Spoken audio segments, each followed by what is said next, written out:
अहम ब्रह्मास्मि, गौतम बुद्ध और आकर्षण का महान रहस्य। प्रस्तावना। गंगा के किनारे बसे एक छोटे से नगर में एक युवा ब्राह्मण आर्यनंद वेदों और शास्त्रों का अध्ययन कर रहा था।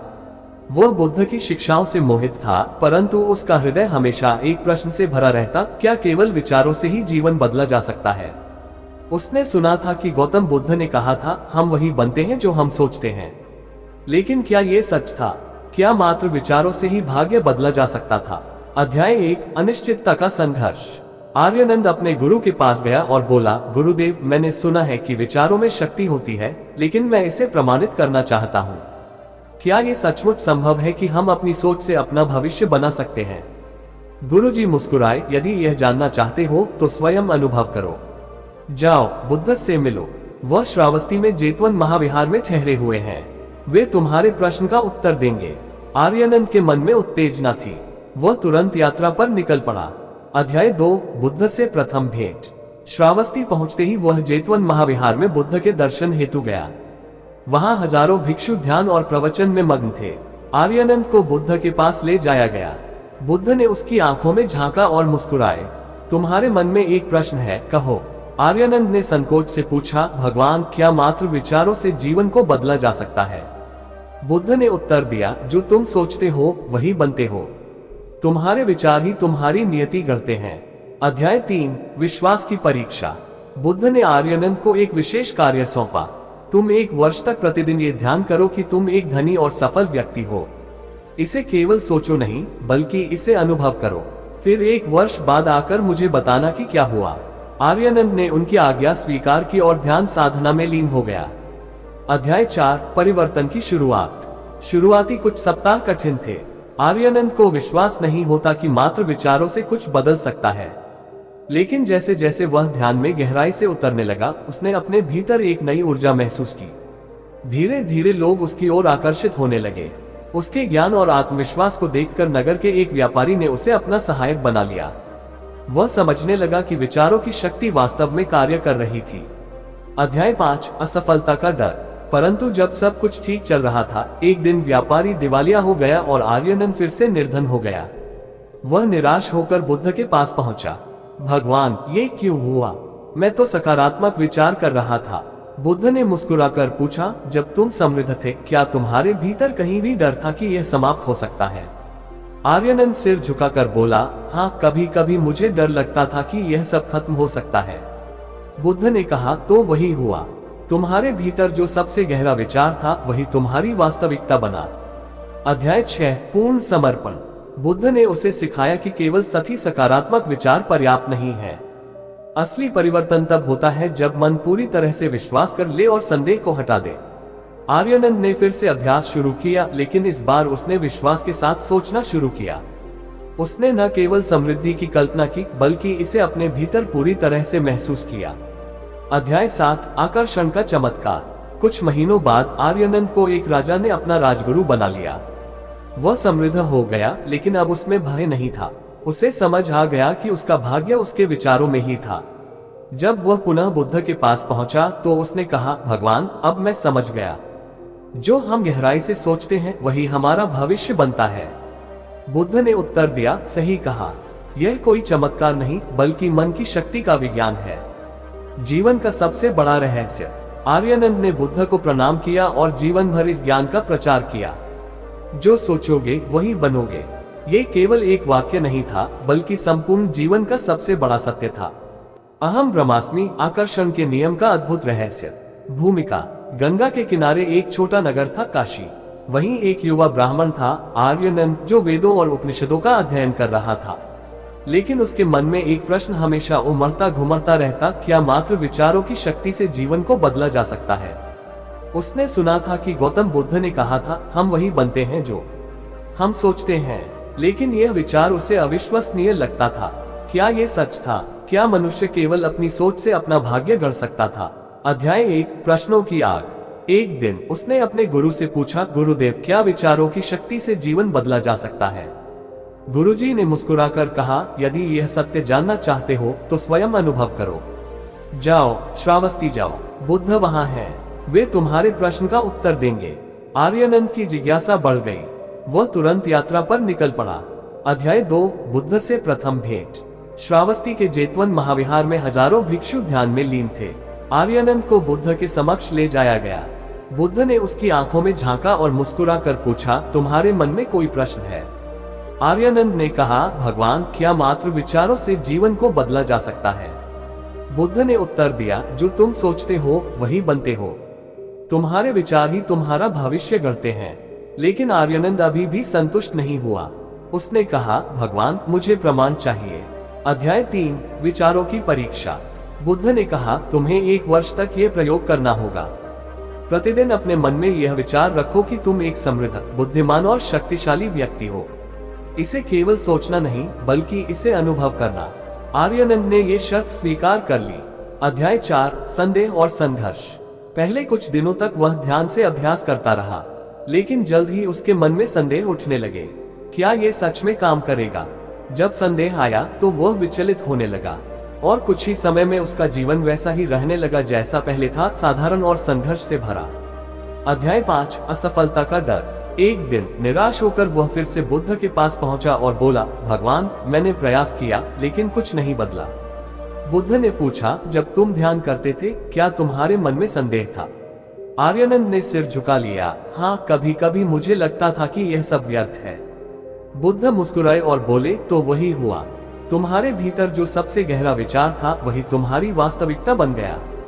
अध्याय 6 पूर्ण समर्पण। बुद्ध ने उसे एक नया अभ्यास दिया। तुम्हें न केवल सकारात्मक सोचना है, बल्कि उसे पूरी तरह से जीना है जैसे वह पहले से सच हो। आर्यानंद ने फिर से अभ्यास शुरू किया, लेकिन इस बार उसने पूरा विश्वास किया। उसने अपने विचारों में समृद्धि और सफलता को पूरी तरह अनुभव किया। अध्याय 7 परिवर्तन की शुरुआत। धीरे धीरे वह आत्मविश्वासी हो गया। उसकी वाणी में शक्ति आ गई। लोग उसकी ओर आकर्षित होने लगे। एक दिन नगर का एक धनी व्यापारी उससे प्रभावित हुआ और उसे अपना सलाहकार बना लिया। अब आर्यानंद को समझ आने लगा कि उसका भाग्य वास्तव में उसकी सोच में ही था।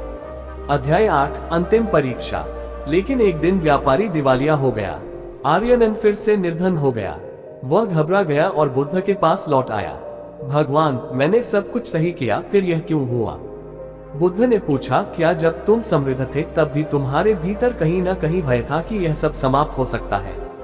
आर्यानंद ने सिर झुका लिया। हाँ, मैं डरा हुआ था कि यह स्थायी नहीं रहेगा। बुद्ध ने उत्तर दिया, यही कारण था। तुमने जितना समृद्धि को आकर्षित किया, उतना ही भय को भी, और भय ने तुम्हारी समृद्धि को नष्ट कर दिया। अध्याय 9 वास्तविक जागरूकता। इस बार आर्यानंद ने अपनी सोच को पूर्ण रूप से बदल दिया। उसने समृद्धि के विचार को इस प्रकार धारण किया जैसे कि वह पहले से ही उसका भाग्य हो। कुछ ही महीनों में वह फिर से सफल हो गया, इस बार बिना किसी भय के। अध्याय 10 अंतिम सत्य। जब वह बुद्ध के पास पहुंचा तो उसने कहा, भगवान, अब मैं समझ गया। हम वही बनते हैं जो हम अपने भीतर गहराई से सोचते हैं। बुद्ध मुस्कुराए और बोले, अब तुमने सत्य को जाना। यह कोई चमत्कार नहीं, यह मन की शक्ति का विज्ञान है, जीवन का सबसे बड़ा रहस्य। आर्यानंद ने अपने शेष जीवन में इस ज्ञान का प्रचार किया। जो सोचोगे वही बनोगे। ये केवल एक वाक्य नहीं था, बल्कि संपूर्ण जीवन का सबसे बड़ा रहस्य था। बुद्ध और विचारों की शक्ति, एक अनूठी कथा। भूमिका। पुराने समय की बात है। मगध राज्य के विशाल अरण्य में स्थित श्रावस्ती नगरी में एक युवा ब्राह्मण रहता था, देवदत्त। वह बुद्ध की शिक्षाओं से प्रभावित था, लेकिन उसके मन में एक प्रश्न उठता था, क्या केवल विचारों से ही जीवन को बदला जा सकता है? उसने सुना था कि बुद्ध कहते हैं, मनुष्य वही बनता है जो वह सोचता है। परंतु क्या ये सत्य था? क्या केवल मन की शक्ति से ही व्यक्ति का भाग्य बदला जा सकता था? अध्याय 1 संदेह की आग। एक दिन देवदत्त ने अपने गुरु से पूछा, गुरुदेव, क्या हमारे विचार ही हमारी नियति का निर्धारण करते हैं? गुरुजी ने उत्तर दिया, यदि तुम इस सत्य को जानना चाहते हो तो बुद्ध से मिलो, वे तुम्हारे प्रश्न का उत्तर देंगे। देवदत्त ने यात्रा की और श्रावस्ती में जेतवन महाविहार पहुंचा। अध्याय 2 बुद्ध से भेंट। वहां हजारों भिक्षु प्रवचन सुन रहे थे। बुद्ध को प्रणाम कर देवदत्त ने पूछा, भगवान, क्या विचारों से भाग्य बदला जा सकता है? बुद्ध मुस्कुराए और बोले, तुम्हारे भीतर जो विचार सबसे गहरे होते हैं वही तुम्हारी वास्तविकता बनते हैं। देवदत्त ने कहा, भगवान, मुझे प्रमाण चाहिए। अध्याय 3 परीक्षा की शुरुआत। बुद्ध ने उसे एक प्रयोग करने को कहा। तुम्हें 1 वर्ष तक प्रतिदिन ये सोचना होगा कि तुम एक समृद्ध, शक्तिशाली और सुखी व्यक्ति हो। लेकिन इसे केवल विचारों तक सीमित मत रखो, इसे अनुभव करो। देवदत्त ने ये स्वीकार किया। अध्याय 4 परिवर्तन का बीज। पहले कुछ दिन वह ध्यान करता रहा, लेकिन उसके मन में संदेह उठते, क्या ये सच में संभव है? धीरे धीरे उसने विश्वास करना शुरू किया। उसके आत्मविश्वास में वृद्धि हुई, उसके व्यवहार में बदलाव आया, लोग उसकी ओर आकर्षित होने लगे। कुछ ही महीनों में उसे एक धनी व्यापारी ने अपना सहायक बना लिया। अब उसे समझ आ रहा था कि विचारों की शक्ति वास्तविक थी। अध्याय 5 डर की परीक्षा। लेकिन एक दिन व्यापारी का कारोबार ठप हो गया और देवदत्त फिर से निर्धन हो गया। वह घबरा गया और बुद्ध के पास पहुंचा। भगवान, मैं असफल क्यों हुआ? बुद्ध ने पूछा, क्या जब तुम समृद्ध थे तब भी तुम्हारे मन में ये भय था कि यह समाप्त हो सकता है?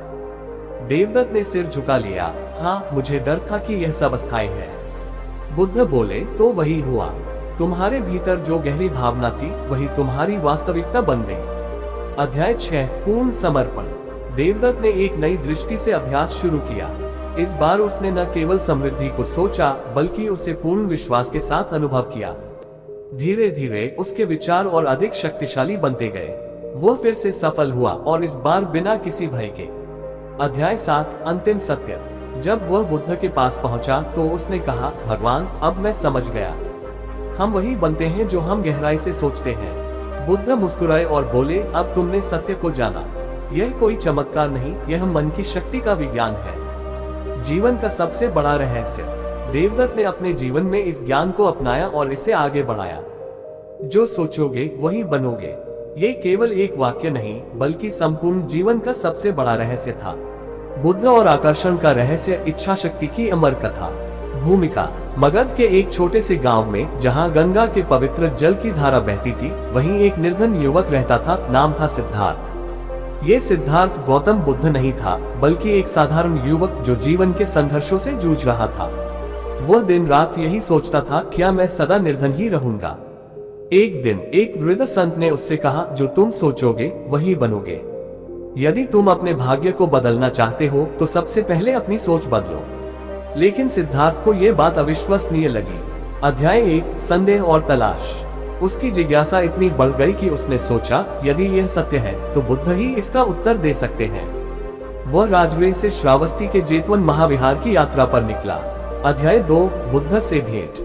जब वह महाविहार पहुंचा तो बुद्ध अपने शिष्यों को उपदेश दे रहे थे। सिद्धार्थ ने बुद्ध को प्रणाम किया और कहा, भगवान, क्या मनुष्य केवल अपने विचारों से अपना भाग्य बदल सकता है? बुद्ध मुस्कुराए, तुम्हारे विचार ही तुम्हारी सच्चाई बनाते हैं, लेकिन ये केवल सोचने से नहीं होगा, इसे पूर्ण विश्वास से अनुभव करना होगा। अध्याय 3 परीक्षा की घड़ी। बुद्ध ने सिद्धार्थ को 1 वर्ष के लिए ध्यान की साधना बताई। हर दिन यह अनुभव करो कि तुम पहले से ही समृद्ध, बुद्धिमान और शक्तिशाली हो।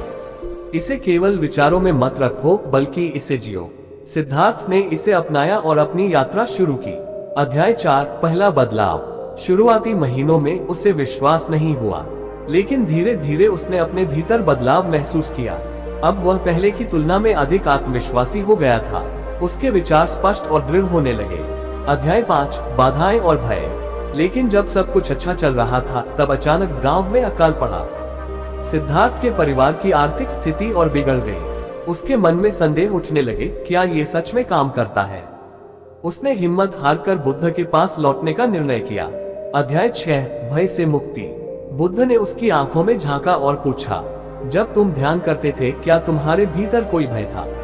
सिद्धार्थ बोला, हाँ, मुझे डर था कि यह सब एक भ्रम हो सकता है। बुद्ध बोले, यही कारण है कि तुम्हारा भय ही तुम्हारी सच्चाई बन गया। अध्याय 7 अंतिम जागरण। सिद्धार्थ ने इस बार पूरी निष्ठा और विश्वास से अपने विचारों को बदला। वह समृद्धि के विचार को पूरी तरह से अपने भीतर बसा चुका था। धीरे धीरे उसकी परिस्थितियां बदलने लगी। अध्याय 8 सफलता का द्वार। नगर का एक व्यापारी उसकी वाणी और आत्मविश्वास से प्रभावित हुआ और उसे अपने व्यापार में साझीदार बना लिया। अब सिद्धार्थ पहले से अधिक संपन्न और आत्मनिर्भर था। अध्याय 9 सत्य की अनुभूति। वह बुद्ध के पास पहुंचा और कहा, भगवान, अब मैं समझ गया, जो हम सोचते हैं वही बनते हैं। बुद्ध मुस्कुराए और बोले, अब तुमने सत्य को जाना। यह कोई चमत्कार नहीं, यह आकर्षण का नियम है, जीवन का सबसे बड़ा रहस्य। सिद्धार्थ ने अपने शेष जीवन में इस ज्ञान को अपनाया और इसे संसार में प्रचारित किया। जो सोचोगे वही बनोगे, ये केवल एक वाक्य नहीं बल्कि संपूर्ण जीवन का सबसे बड़ा रहस्य था। बुद्ध और कर्मों का रहस्य, आकर्षण के नियम की गूढ़ कथा। भूमिका। पुरातन भारत के एक नगर में विशाखा नाम की एक निर्धन युवती रहती थी। वह दिन रात यही सोचती, क्या मैं सदा दरिद्र ही रहूंगी? क्या मेरा भाग्य कभी बदलेगा? उसने सुना था कि बुद्ध कहते हैं, मनुष्य अपने विचारों और कर्मों से ही अपना भविष्य गढ़ता है। लेकिन क्या यह सत्य था? क्या केवल सोचने से ही कोई समृद्ध, शक्तिशाली और सुखी बन सकता था? अध्याय 1, संदेह और समाधान की खोज। एक दिन एक साधु ने विशाखा से कहा, तुम्हारी गरीबी तुम्हारे विचारों और कर्मों का ही परिणाम है। यदि तुम इसे बदलना चाहती हो तो सबसे पहले अपने मन को बदलो।